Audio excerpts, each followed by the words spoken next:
coming along quite a bit. Manufacture, there's a lot of assembly going on right now, but manufacturing will occur there as well. As you can see here, Samsung has exported made in India handsets to Dubai. LG has made India one of the major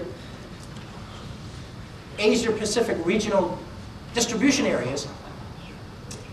And you can see that Siemens, Slide phone here, Nokia, Samsung, LG, a lot of these devices are now, they're being assembled, possibly even designed in India. This is actually to hedge probably how much is actually being designed in Taiwan and China.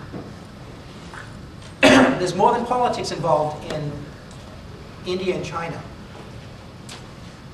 There's the future of the entire cell phone and handset industry, actually, riding on this. Talk a little bit about CDMA and W wireless local loop mobile, which is what Reliance has been using as well.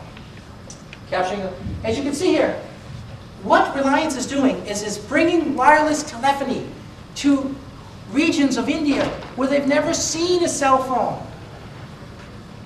They've never been able to make phone calls in the past. Now they can do it wirelessly from their little village.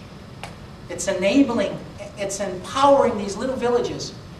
When you empower these little villages with communications, you empower them for their future. You give them a very bright future when they have access to communications and information. India has basically had a spectrum role. They want to use 1900 megahertz.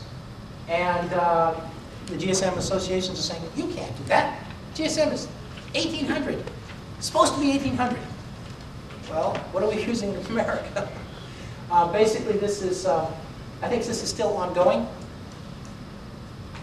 Is India an IT superpower? Let me pose the question to the crowd. Is India an IT superpower? Can anyone answer this question? This is a question. I need an answer from somebody. Yes. Okay. Why? Outsourcing all of our jobs. Uh-huh. But do you think that there's an opportunity to sell technology into India as well? Absolutely. So as one goes, one comes. I say that India has been called an IT superpower, but its annual sales of 2 million computers? Well, maybe we're not going to sell as many computers in India, but we might sell more of these than computers. Same in China. We sell more of these, perhaps, than computers, or at least notebooks. And that's because the way these countries are very mobile themselves, has a lot to play with that. Now, with software piracy levels that are very high in India as well as China, and with no really made in India tag for these famous devices. Do you know when you buy an iPod, you turn it over, what does it say? Well, it actually says made in China, but it's actually designed in, so what is the iPod? It's designed in Taiwan, it's made in China, and it's sold by Apple in North America. Wow, it's a very multinational product, actually.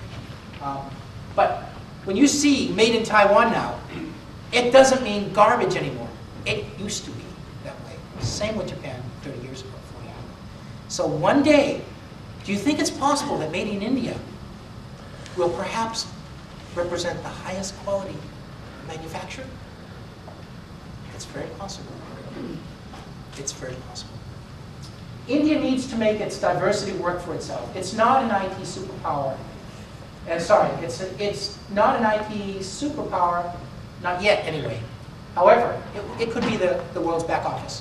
And it needs to make its diversity work for itself as it seeks to become the back office for the world, and it can make China part of its India services. You see that happening now. You see Wipro, you see Infosys going into China in a big way, putting factories there to tap the software talent in China. So you see the Chinese coming into India, you see the Indians going into China. This is actually very important for you CEOs in the crowd. Your 1-2 strategy for Asia, China and India.